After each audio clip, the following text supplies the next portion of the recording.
10x your service design offering with Smaply. Take 20% off any order with This Is HCD 20 off. Let's superpower you and your design team's potential. Sign up at smaply.app. Enjoy the episode from your friends at Smaply, helping support This Is HCD podcast.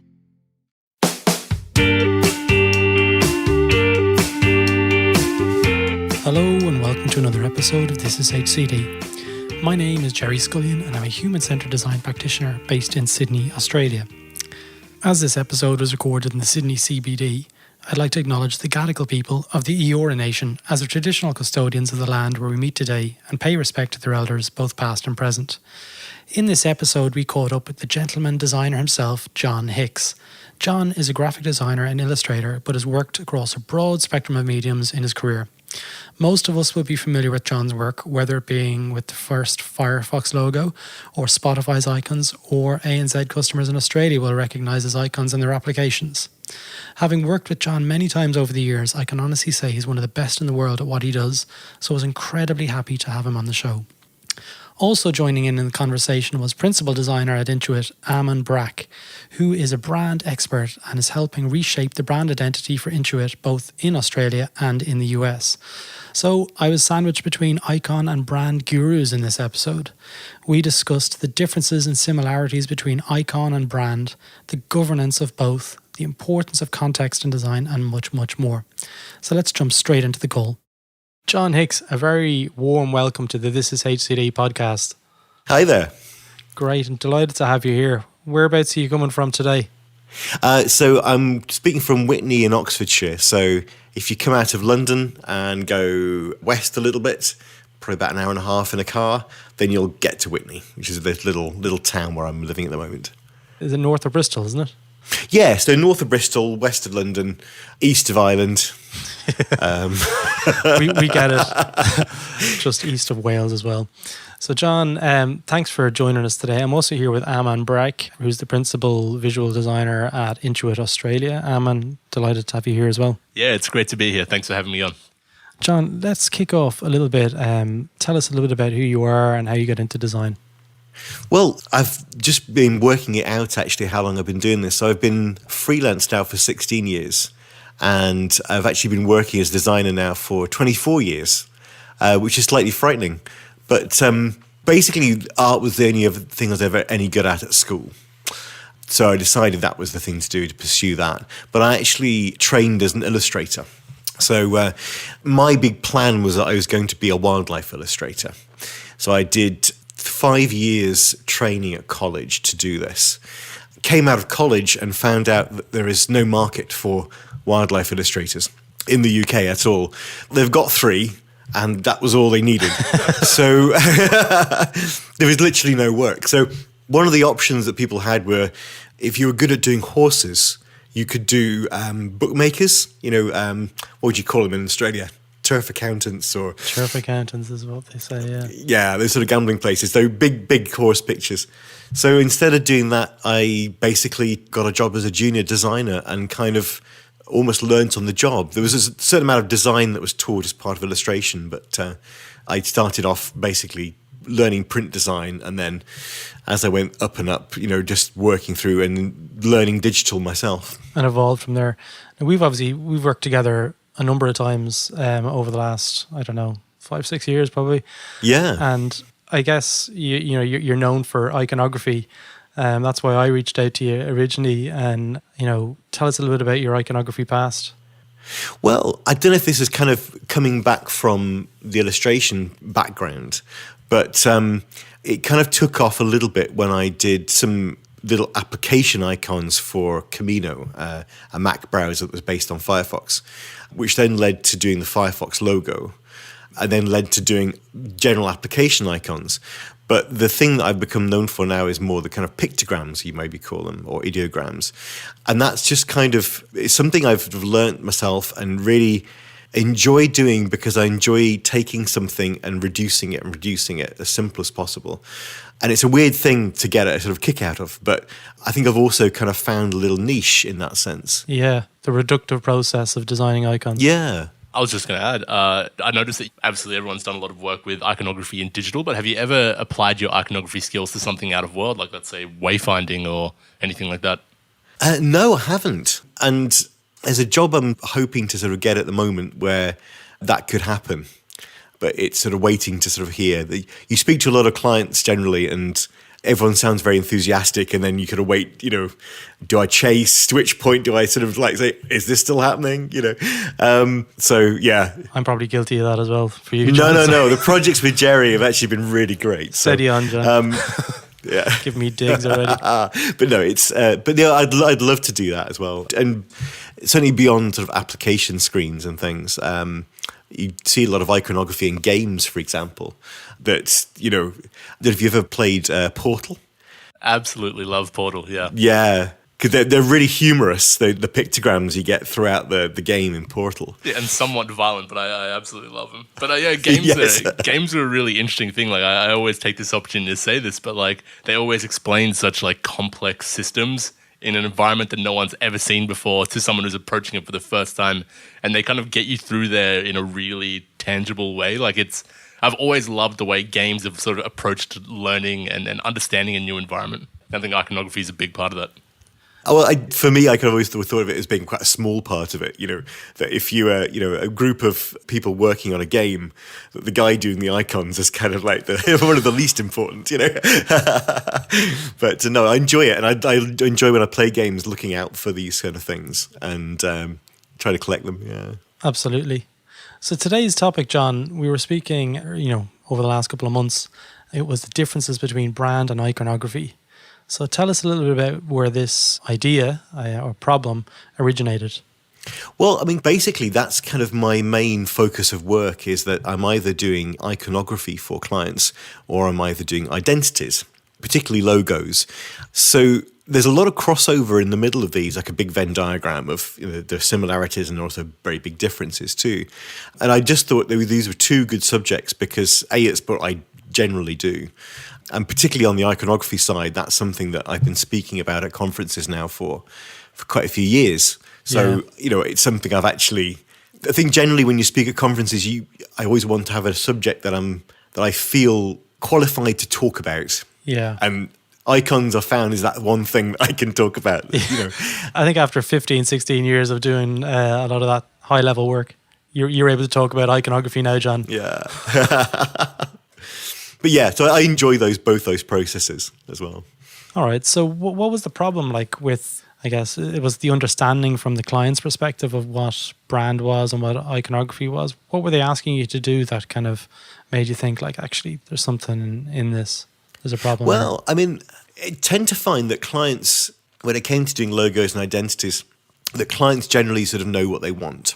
And they didn't have any sort of misconceptions as such. But particularly with icon design, what I really found was companies who find out that there's an icon designer working on a project, and they start building up this list of all the things they want as icons, and it becomes like a clip art exercise. No one's actually sort of sat down and thought about context and about where these are going, whether they actually need to be an icon, whether actually, if these were all used in the right context, whether basically the page just becomes a big sort of Christmas tree of all these different little pictures. So that's the one thing I found with some clients, not necessarily with the clients that I'm directly dealing with, but with others in that company, to try and get them through the process of, do you need an icon for this? And sometimes it can be really quite esoteric things that they want to be as an icon. I want to order shoes with this particular height of heel. And you think, well, there's a lot of things that are just better done as text. And that was one of those sort of cases. So that's what I found generally. There's not, in terms of working with clients, it's that going through that process. Do you have any hard and fast rules around what you would and wouldn't call an icon? Well, I've actually done this for a company just recently. They hired me not to actually design icons, but to come up with a principles document for them to use internally. And I did it as this big, long flowchart, so that basically it takes you right from the very top So you've got your brief, your icon brief, say in this case, like maybe it's a view icon or something, and how you work through that. So you're going through sort of stages, like first of all, looking at the context. Is it clearer with text? Is it clearer without the icon and just text? And all these sort of questions. So the top of this flowchart takes you through these questions. So considering things like the context, I think is the most important. Is the thing you're trying to convey too complex to use as an icon? Generally, icons work best when it's something familiar. So even if it's a new concept that you're creating rather than sort of an existing convention like a home icon, for example, you can still create a new icon for something, but the thing that helps you is having that familiar object, something that's recognizable really, and it's possible to render small and simple. A lot of concepts aren't, or objects. Either they don't fill the square boundary space that you've got for an icon very well, and end up with a lot of white space, or you get something that can actually look like something else, or you've got problems with localization. So I did some work for ANZ Bank a few years ago, which is ANZ as we say in Australia.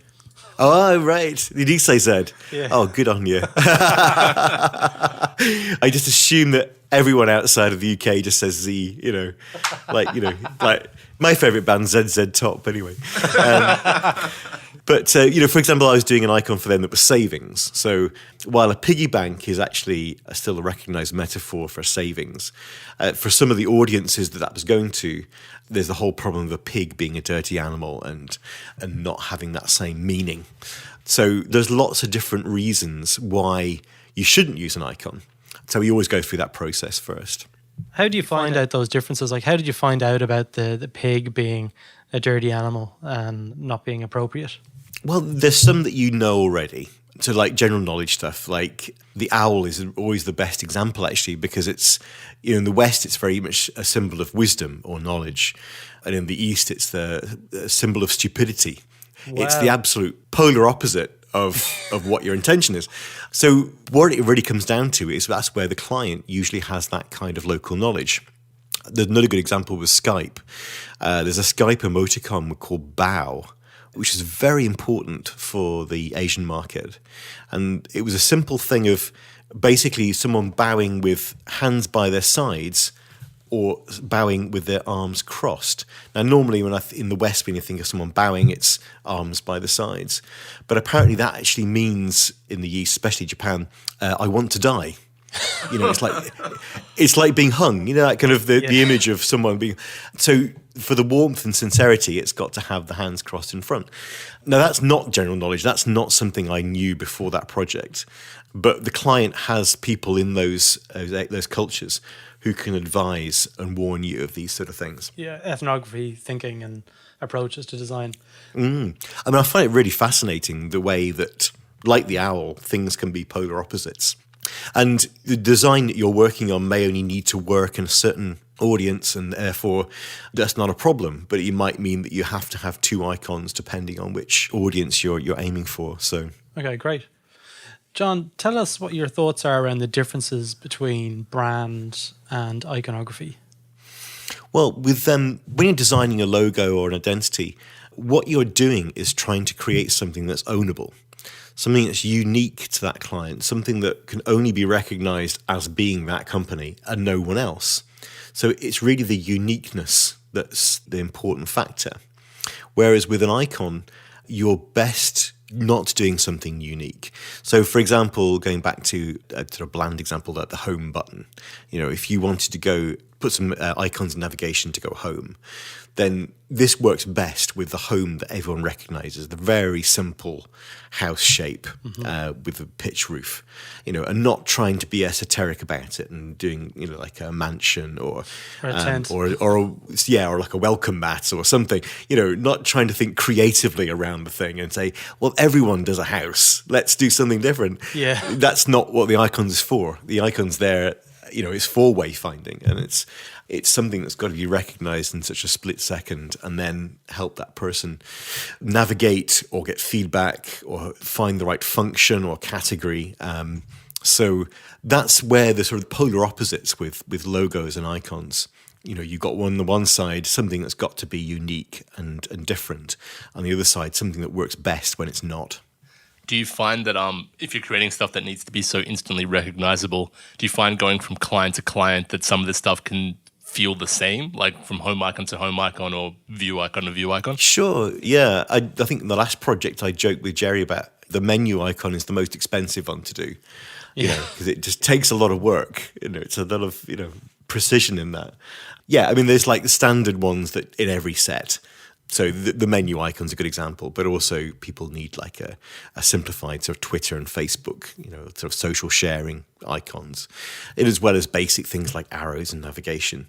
So that's always going to be the case. And, obviously those are all very, very simple ones that you just create as part of a set. But that's the thing, you've not got to look at it as trying to do something different each time. These are functional and they've got to be treated in that way, that you're not trying to be creative, not in that sense anyway.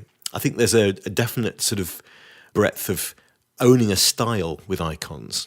So I think, for example, Airbnb, I think, have a very good brand style that you recognize as being Airbnb. There's a little bit of flexibility there to make them your own, but at the same time, with every project you're always going to be doing these same basic icons again and again. So if you imagine that the branding kind of evolves over the course of time, how important is it to update your iconography to reflect the brand values that you might have designed? Yeah, well, one of the things is that it's happened with some previous clients where what they've done is not created any kind of icon style guide. So I've come in and done an initial set of icons, which is quite, reasonable, as they've just needed like one or two extras. They said, we'll just do that in-house and we'll add to the set as we go. But you can see that the more and more it gets added to by various designers over time, it has that lack of holistic style. Yeah, it degrades. Yeah, and I think actually it's something that obviously branding's had for a long time. And we're starting to sort of see the buzzwords of design systems for things like UX, product design.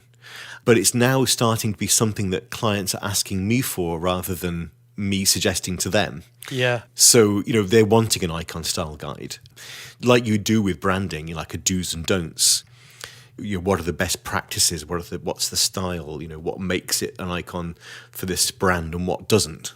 And again, like the brand documents, it's got to be evolving. It's got to always be updated because companies change focus or shift products or add more products, and it becomes more of a family to think about. And do you differentiate? Do you try and make it all feel the same? So yeah, there's definitely an element, a need for updating.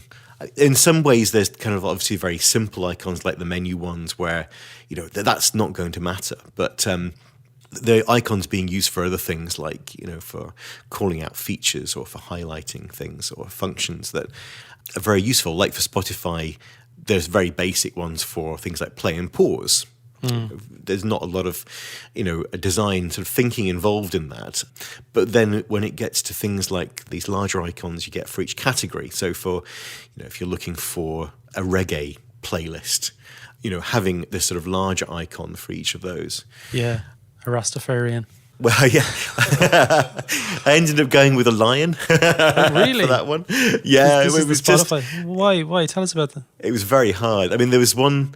For a while, I was able to differentiate a lot of music by the instrument. But then there was things like soul music where, there's no kind of like obvious instrument other than the actual like singer, maybe. Yeah. So in that sense, I did portray the singer for that one. So how did you land on the lion for reggae music? That's the whole Rastafarian religion. It's the Lion of Judah. It's a sort of religious symbol. Interesting. Which kind of got around a lot of problems because you couldn't show Bob Marley trying to depict someone that was going to be a little bit dodgy and a bit licensing could be and branding. And could also be quite racist or unintentionally, but it could be a little bit too stereotyped. Whereas a lot of reggae album covers actually sort of use that kind of imagery. So, but again, that's probably another good point to make about icons is the fact that those sort of icons aren't there to work by themselves. They're not there without a text label. So they're not things like play and pause, which are symbols that you've learnt over the years and don't need a text. And actually, that's another good thing about icons is the fact that, you don't have to spell these things out and have problems with localizations. The fact that, you have to, like, especially if you translate into German, it's always going to be at least 4 times longer than the, whatever language you're working in. So icons are great for getting around that kind of problem. But at the same time, most icons need a text label or something with it to give it context. Absolutely. The contextual placement of these things is huge. I remember years ago when we first worked together, we were working on a project for Cochlear.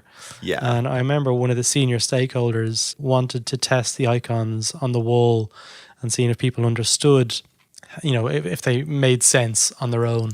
Ah, right. Just the icon by itself. And I was like, whoa, that's not really fair. Like, it's the context and it's the situation and it's also what comes before on the journey of understanding. It's not just an isolated, yes or no binary, did this pass and fail. Yeah. So what advice would you give to designers who specialize in visual design or iconography design who have to tackle that problem? Because I'm sure I wasn't the first person. I won't be the last person to have that conversation. Yeah, I mean, it's one of the things, this every time I work with you, that one of the questions I always ask is, where's the context? So clients will give you a long list of names of the functions, or sometimes it's just names of the object, like, a picture of a house or a picture of a pencil or something. Yeah. So the next question I always ask, is what's the context? So I get them to send me screenshots of the UI where this is going to live. Yeah. And there's something to be said for sort of testing things out of context, in the sense that, if someone can understand it without the context, then great, it's going to be recognizable. And I think that kind of works for things like pictograms, where you actually got a picture of something. But I think a good example of context and how it changes is if you think of something as simple as an X. So an X could mean close, it could mean delete, it could mean clear a form field, or if it's at the end of a text, it could mean a kiss. So it's depending on where that symbol is placed, it could mean any number of things. So yeah, that kind of situation of testing against a wall, it doesn't really work. It's always, the context changes what you're looking at and enforces the meaning and aids it. I say the only really exceptions to that are the ones that are learnt, the play and pause icons that don't need labels, that your muscle memory just learned over the years to accept it. And I think to an extent the menu icon is becoming that. Although actually a couple of years ago I saw a friend was trying to coach their mum through this online process and was saying, well, can you see the icons? Can you see the video icon and the microphone icon? And they said, no, but I can see an icon of a hot water bottle and a dentist chair. And when you looked at the icons, you think, yeah, they totally could be. So context is important, but there's also, again, that element of, you can't always expect everyone to understand it, even if you think, oh, I've seen this menu icon everywhere. It's surely everyone by now understands what this means. Yeah, that's right. And then I every single morning, it's such an interesting topic about context because every single morning I start my day and I hop on brand new or under consideration, if you're familiar with that site. Oh, yeah, absolutely. Yeah, like brands that go out and they've done a massive refresh about something. And you go down to the comments and it's hundreds and hundreds of people like either really passionate or absolutely disgusted by a brand update or a rebrand or anything, or a couple of serifs taken off a logo. When it comes down to it, this is the only place you're ever going to see a logo like that in isolation. It's really interesting because a brand is such a living, breathing thing, and it exists in so many different places at so many different times. It can be posters on walls, it can be logos on websites, it can be the way that it sounds and the way that it talks. It can be what other people say about that brand, that brand isn't even present. Yeah. And you have hundreds of people getting fired up over the shade of green on the Spotify logo. It's a great read because when you read the article, it's always a very well considered analysis of, especially of redesigns, what they had before, and why this is either better or worse. And it's a great bit of design analysis. But as you say, you then get down to the comments and, which is a sewer. We all know that. Yeah. I mean, and Twitter's like that with every kind of logo refresh. Maybe your feed, but not my feed. My feed is daisy clean. Good. No, it's something I've been thinking about a lot recently because usually, like, for example, Instagram, when they change their logo, the Twitter explodes for a few days with people saying, how crap this is, or like the Spotify green, it's the wrong green. And, and then after a while, people just don't care, But I'm working on a big project at the moment, which is a big rebrand of a big logo and well-known logo.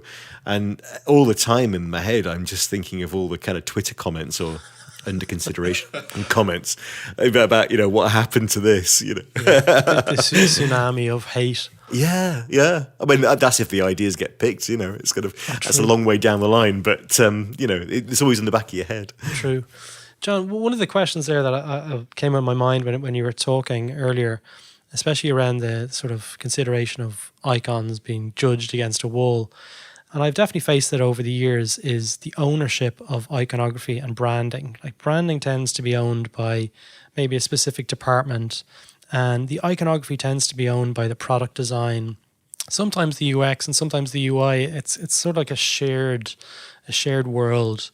What are your thoughts on who should own iconography? And is it maybe a branding piece, or should the whole lot just be owned by product? What are your thoughts? Well, in some ways, you're absolutely right, because like marketing often control the brand side, and like your product team controls the icons. I think because icons are functional, they sit well within the product teams, within the UX teams. There's always that sort of slight crossover with brand, and I mean, the project that we just did recently was like that, in that we try to include as much of that brand style as possible with the icons. So there needs to be that kind of conversation between the two teams, but I definitely think it's something that should be owned by the product team or by someone completely separate from the two. Another company I was working with just recently, that I was doing the big principles document for, is definitely a case of that. They've got so many people, because it's not just interfaces. They've got interfaces on products, on applications and websites, but also on retail packaging and other sources like this, and actually printed onto hardware as well. And it was really interesting sort of going through and talking to them about how they actually print onto different materials and the way that affects things. So like if you're laser etching onto metal, there's only so dark you can go before the edges start to burn and you lose the crispness and that kind of thing. So, it can cross a lot of disciplines with a lot of companies. So in that sense, I think if you can get someone separate, then that's ideal. But for generally, when we're talking about things like apps, websites, certainly sitting in the product team is definitely a good idea. Yeah, and the branding side of that's also really interesting. Like, especially at Intuit, it's actually moved around a couple of times. So, I mean, this idea of a brand department or who owns brand is kind of moved from department to department, which from my perspective is a really weird way to sort of approach stuff. We would do this thing called brand training that we've kind of kicked off in Australia, where every 3 months we get every single new starter in the company and we kind of drive into them that the brand is owned by absolutely everybody, like regardless of the fact that, there might be a brand department and the brand department does this. It matters, like, let's say if you work for Intuit and you go out on the weekend and you go out and you start a fight or something like that, and people know that you work for Intuit, like that negatively is going to go impact the brand, right? Exactly. Like, and it's every single person is 100% responsible for it. It's like the care team and then like the sales team and the way they approach their customers and the way they talk and the way they sound, just as much as, using the correct logo or the correct color. And presumably, obviously, with the larger the company, the more difficult that becomes. If you've got a small startup, then with a small startup, it's much easier to control and have that conversation between everyone. But is that how you do it in Intuit? Is it very much enforced that everyone understands how the brand affects them, even if they're not a designer? Yeah, exactly. And that everyone is actually a custodian of it. So the brand isn't so much about what we say about it, but it's how other people engage with us. And people don't engage with us with just our logo. They don't engage with us with just our product. They engage with us on the phone. They engage with us in person. They engage with us at events. So the brand is this, it's kind of embodied in every single person. And we want to make sure that when people come on board that they know this. Yeah, people don't engage with a brand. They engage with a service. So Jon, we're coming towards the end of this episode. And I was just wondering if you had any key learnings or takeaways that you have for people who are interested in iconography to maybe continue their learning. Where should they go? And Well, I mean, the first thing I would say is just like, using something like Pinterest or your own photo album and just collecting a lot of iconography. I think we were talking at the start earlier about, games. That's one example. A friend of mine's quite obsessed with car dashboards and how, the iconography that gets used there, and has been thinking about writing a blog about this. But I think the first stage is just sort of collecting all these different examples for real life user interfaces, gaming, as many different sort of sources as possible. And also some great icon designers. Like, for example, if you go to iconwork.com, Stefan, who I think is one of the world's best icon designers, who does an incredible process. I think recently they did this tweet about a Bluetooth headset icon and how many different versions you go through to get it exactly right. And it was great. It was just like exactly how I work, of just sort of, doing multiple versions of something and then finding exactly the right one. So that's the one thing, is the research. The second thing is obviously keeping icons simple and considering the context. And the fourth thing is using conventions, which is the great thing. So again, what we were going back to earlier about logos and icons. Logos working better if they're unique, and icons working better when they're not, So use things like, for example, there's a site called thenounproject.com, or just a Google image search. Look and see what other people are doing for that icon. You may find there's one metaphor that everyone uses. In some instances, you may find that there's a variance of different things. And then you might also find that there's actually nothing existing out there that's done for this. So in that sense, you've got to work out whether, do it need to be icon? Can I do this in a way that's familiar? And I usually use something like mind mapping there to come up with as many different options as possible and sort of test them out. But those are my sort of 4 key bits, really. great. They're all brilliant, John. I really like the mind mapping suggestion, because I know from looking back at our time at Cochlear when we worked on those icons together, we had some seriously complex metaphors to work with, and they were definitely, they required icons, like what to expect. And I can't remember a host of them, but there was a load of them that we had to do. So yeah, they were great. So John, we've got 3 questions towards the end of this episode that we always ask our guests. And I'll start this one off by saying, what is the one professional skill that you wish you were better at, and why? I have to say animation, because I love SVG. I do a lot of work with SVG and icons and illustrations. And recently I did some work for DuckDuckGo that was that was SVG illustrations. And I just did some very simple kind of little CSS animations for it. Little things like blinking, soap bubbles that were floating away. It's a very sort of basic level of animation. That's something that I would really like to do, but it's having the time to sit down and do it properly and learn it. Which at the moment, that kind of spare time doesn't really happen, but it's definitely a skill I wish I was able to offer to clients, rather than just something that I was, sort of dabbling with occasionally. Okay, great. And did you want to add something to that? Yeah, I mean, that's just really interesting, because motion is on my table as well. And as this gap between like Adobe After Effects and, let's say SVG animation closes, you can start to do more and more stuff in motion in web. And then, the possibilities are absolutely endless. Yeah. And I think also, if you look at something like Dribble, most illustrators coming up now, younger illustrators, have got those skills as well. They're learning animation at the same time as illustration. And, I think it's definitely just makes their skill set a lot stronger. Yeah, no, absolutely. So second question, John, what is the one thing that you wish you'd be able to banish from the industry? I think I've tried to come up with a name for this. I've called it a one-size-fits-all mentality. And I think there's this way that people like to sort of pin you down and say, this is the one way to do something. So if you're building a website, for example, you'll have someone say that, you've got to use React now, or you've got to use Vue, or there's something you've got to do, like you've got to do flat design and you've got to avoid skeuomorphic design. There's a lot of people telling you what you should do, but there's a brilliant post by Jeremy Keith where he says the answer is always, it depends.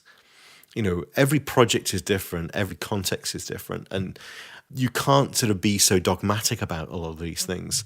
And I wish that, that's one aspect that, I would like to see that go, that you have to do things in a certain way, or, you can have even just like a static website, it's fine for people. So. Yeah, absolutely. Do you know something you want to add to that, Aman? Oh, yeah, sure. So when it comes down to like banishing from the industry, it's a hard one, but brands that think too small, like I can't imagine the amount of times that someone has come up to me and said, hey, I've got this app idea that, just transcribes audio, or this app idea that sends a message based on if this then that, or something along those lines. If you go back and look at like some of the biggest companies in the world and their missions, it's, like Airbnb's mission is to have a flag at the UN because of the relationships that they've formed and like the empathy that they've built in their customers about living at someone else's home has changed the world in a better way. I'd love to see more companies, more brands, even the small guys, think about how a brand is going to grow into the future as opposed to like, what's right for me right now. And actually, that's a whole new podcast there, isn't it? We're talking about the difference between brand and logo and identity work, and, how the brand is, can almost be something basically it's invisible. It's not something as tangible as a logo. Yeah. It's also the whole kind of like the businesses of doing no harm versus like doing some good. Yes. which is what I always say to people when they kind of go, well, we're not doing any harm. And I'm like, well, how about you do some good? Yes. Fantastic. So final question, what advice would you give to emerging design talent for the future? I would say with the illustrator or designer, just keep practicing. Do more of it. I think there's this, with a lot of jobs, you wouldn't want to do them in your spare time. But I find with design and illustration that it is something I like to think about in my spare time. It's something I kind of find that I always want to think about. So whether it's actually like, practicing sketching or reading or collecting ideas, like having a visual scrapbook or all these sorts of things. And a lot of emerging talent often worry about their portfolio and what they can show before they've got any sort of client work. And well, there's two answers to that. And I always say, first of all, make it up, do the work that you want to be doing, invent it. And also, while I disagree with spec work, I also suggest hooking up with local charities. So this is something I did when I was getting started, trying to make the leap from an in-house designer to be a freelancer, as I did some free work for charities. So, I got a real world brief and project and something to show my portfolio at the end of it. And the charity who couldn't afford anything got some design work, and it was a good symbiotic relationship. I mean, like actually the Firefox logo, that was a volunteer project. That was just almost a bit of fun, really, that we were just doing, on our own to sort of help this sort of what was, basically a charity. So, wow. So don't do spec work, but, at the same time, look out for these opportunities where if you're needing to build up a portfolio, there are ways to do it. Yeah, well, as Jeremy Keats says, it depends. Yeah, exactly. Yeah. So Jon Hicks, thank you so much for being on the podcast. Really enjoyed speaking with you. And Aman, thank you so much for joining us as well. Thank you for having me. Yeah, thanks, guys. So there you have it. I hope you enjoyed this episode, and if you'd like to be part of the conversation or community, hop on over to thisishcd.com, where you can request to join the Slack channel and help shape future episodes and connect with other designers around the world. Thanks for listening, and see you next time.